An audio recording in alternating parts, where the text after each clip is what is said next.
Om Swastiastu.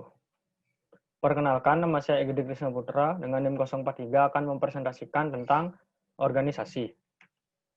Organisasi. Suatu rumah yang baik adalah suatu benda tunggal, seperti halnya dengan kumpulan banyak rumah. Dan untuk mewujudkannya, kita memerlukan selalu lompatan konseptual yang dimulai dari komponen-komponen individual hingga visi keseluruhan. Pilihan-pilihannya melambangkan berbagai cara dalam menyusun bagian-bagiannya.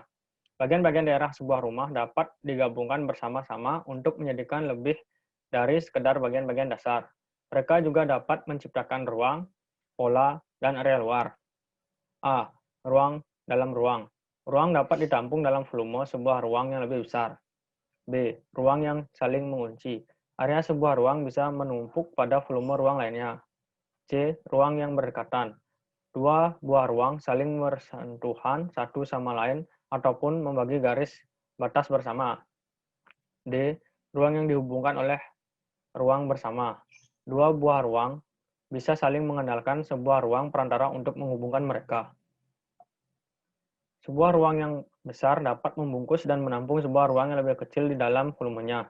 Kemenerusan visual dan spasial antara kedua ruang tersebut dapat dengan mudah dipenuhi.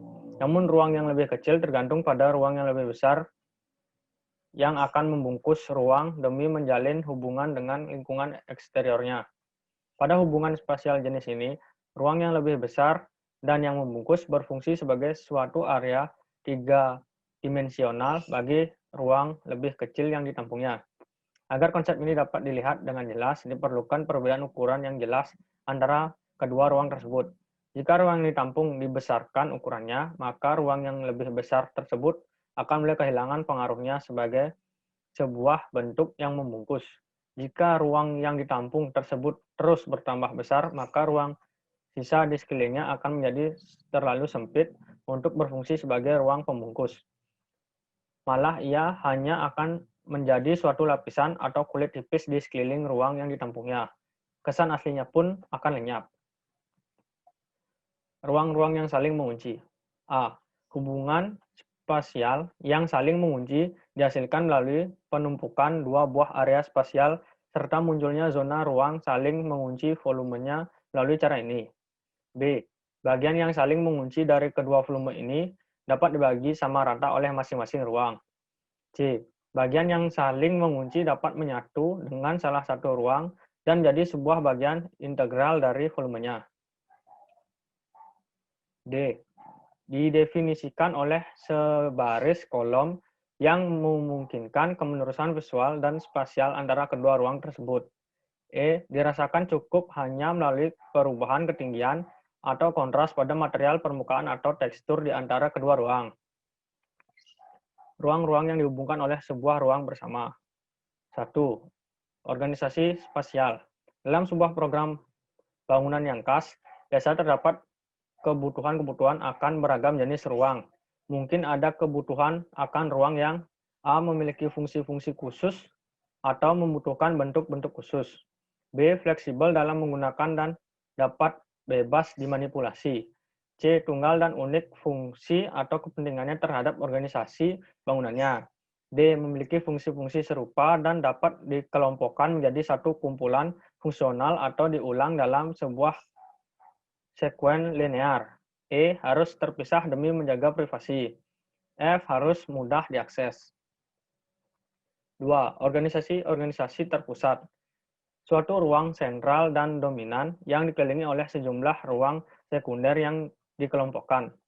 A. Organisasi yang terpusat merupakan suatu komposisi yang stabil, terkontraksi, yang terdiri dari sejumlah ruang sekunder yang dikelompokkan mengelilingi suatu ruang sentral yang besar dan dominan. B. Ruang organisasi yang terpusat dan bersifat mempersatukan ini umumnya berbentuk teratur dan ukurannya pun cukup besar untuk mengumpulkan sejumlah ruang sekunder di sekeliling garis batasnya. C. Ruang-ruang sekunder pada organisasi ini dapat saja setara atau sama lain dalam hal fungsi, bentuk, dan ukurannya, serta menciptakan sebuah konfigurasi keseluruhan yang secara geometris, teratur, dan simetris pada dua buah sumbu atau lebih. D. Ruang-ruang sekunder ini berbentuk atau ukurannya mungkin saja berbeda satu sama lain agar dapat merespon kebutuhan individual fungsi. 3. Organisasi-organisasi linear. Sebuah sekuen linear ruang-ruang yang berulang. 4.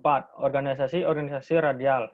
Sebuah ruang terpusat yang menjadi sentral organisasi-organisasi linear, ruang yang memanjang dengan cara radial. 5. Organisasi-organisasi tercluster. Ruang-ruang yang dikelompokkan melalui kedekatan atau pembagian suatu benda pengenal atau hubungan visual bersama. 6. Organisasi-organisasi grid.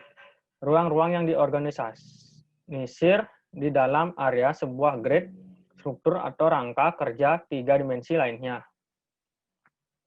Sekian dari presentasi saya. Jika ada salah kata, mohon dimaafkan. Saya tutup dengan Parama Santi. Om Santi Santi Santi Om.